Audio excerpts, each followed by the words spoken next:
Now we're going to start with our allulose first, and I like to use a small measuring cup. In this case, I am using a 1/4 teaspoon. So starting with this allulose, we're going to go ahead and take 2 1/4 teaspoons of allulose, placing them on your parchment paper. Okay, so once you've got 2 piles on your parchment paper, the next step is going to be placing a small dimple in the center of both of them.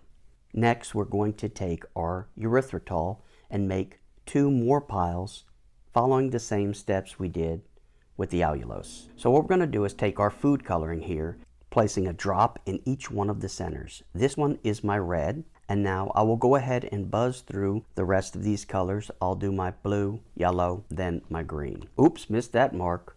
But hey, a mistake is just an opportunity for a lesson. All right, now we're going to go ahead and get these mixed up. I'm going to take 4 toothpicks here, and I'm going to go ahead and start by mixing up this green.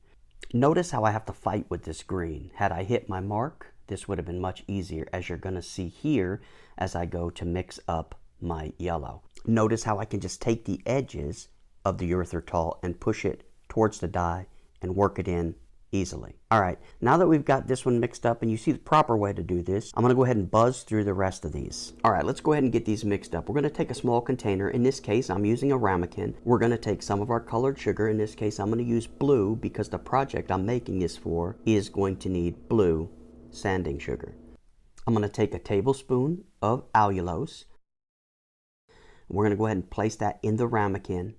And then I'm going to go ahead and take a bit of the blue. Notice I'm not using the full drop here.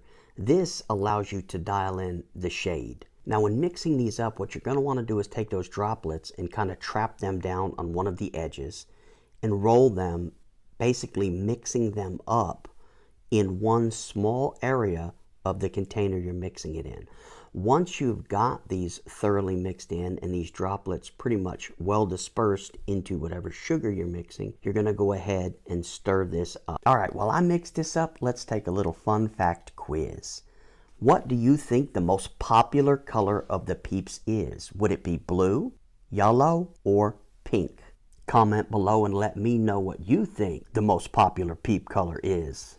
All right, now that we're finished with that, we're going to go ahead and dump some of this out, leaving most of it in the container, because now we're going to make a darker shade, a shade more true to the color that I'm going to be needing for my upcoming recipe. Now that this blue is well incorporated into it, we're going to go ahead and stir it into the whole mix. As you see, we have a nice, consistent blue, which is much darker than the one that we just poured. And we're going to move on to our erythritol. And as you will see in this next clip, the erythritol will act much differently than the allulose did.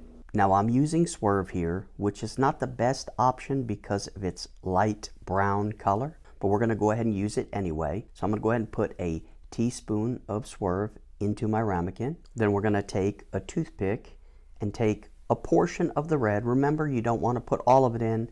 This will enable us to dial in the color that we would like. As you can see here already, it's not mixing up very well. I'm having to fight with a clump that bounces around. So I'm going to go ahead and add more in just to get this mixed in. But it does not mix as well in Swerve as it does the allulose. With this bigger drop, you can see that it is actually mixing, but it's very grainy looking. It just does not have a good consistency. But we're going to go ahead and get this mixed up. We'll place it on our parchment paper and move on to the next colors. Now for the next 2 colors, yellow and green, I'm going to be using whole earth erythritol. And you can get that at your local Walmart. And it is definitely the erythritol I would recommend if you're making this. And with that, guys, I thank you so much for joining me for this video. I hope it was helpful. If you liked it or found value in it, please share this on your social media, like, comment, thank you, and I'll see you in the next video.